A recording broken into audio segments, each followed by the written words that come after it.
भगवान से क्या नहीं मांगना चाहिए। यही निवेदन संसार से परे परमात्मा को मनाने के लिए हो तो वो प्रार्थना बन जाता है। सच्चे दिल से करो तो उसके दरबार में सुनवाई जरूर होती है। लोग अपनी कठिन मेहनत और दिमाग के बलबूते से काबिल तो बन जाते हैं, लेकिन कुछ मौकों पर हमारी काबिलियत भी हमारे काम नहीं आ पाती। कुछ मौके ऐसे होते हैं जब कुछ चीजों पर हमारा जोर नहीं चलता। इसी को बुरा दौर भी कहते हैं, और इंसान की फितरत ही ऐसी है कि बुरे दौर में ही उसे ईश्वर की याद आती है। तब वह उनकी शरण जाकर उनसे अपनी मनोकामना पूर्ति की प्रार्थना करने लगते हैं। अगर आप चाहते हैं कि आपकी पुकार भगवान तक पहुंचे तो आपको प्रार्थना करने के सही तरीके के बारे में पता होना चाहिए और उस पर अमल करना चाहिए। अपने इष्ट देव से अपने दिल की बात कहना ही प्रार्थना है।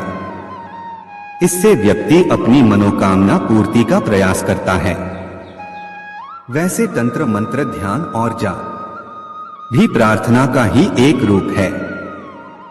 प्रार्थना छोटे स्तर पर काम करती है और प्रार्थना की वजह से प्रकृति में आपके अनुरूप बदलाव आते हैं।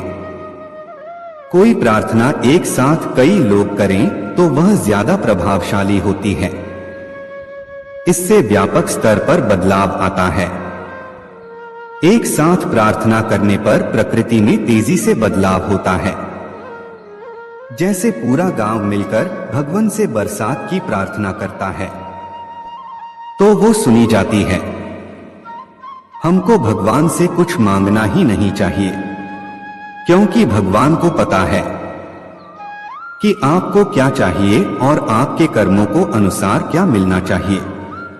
अच्छे कर्म करिए, कुछ दूसरों के लिए भी करिए। यह कर्म भगवान को अर्पित कर दीजिए, सब सही होगा। भगवान से दूसरे के लिए बद्दुआ नहीं मांगनी चाहिए, और भगवान आपकी मांगी हुई चीज नहीं देगा, वो तो वही देगा जिसकी आपको सही में जरूरत है। इसलिए कभी भगवान से कुछ मत मांगो, निस्वार्थ भाव से उनसे प्रार्थना करो। जिस चीज की आपको जरूरत होगी वो आपको अपने आप जरूर मिल जाएगी। प्रार्थना में यदि अपने लिए कुछ मांगना है तो स्वयं परमात्मा को मांगिए, लेकिन दूसरों के लिए भी सुख शांति की कामना कीजिए। इस तरह की गई पूजा निस्वार्थ प्रार्थना कहलाती है और फलित होती है। उसका पुण्य आपको मिलता है।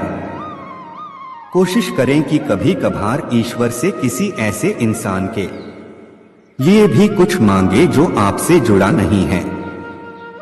इसका सीधे आपसे किसी प्रकार का लाभ या हानि का कोई संबंध ना हो। कृष्णा मोटिवेशन हिंदी। पूरा वीडियो देखने के लिए दिल की गहराई से शुक्रिया, धन्यवाद।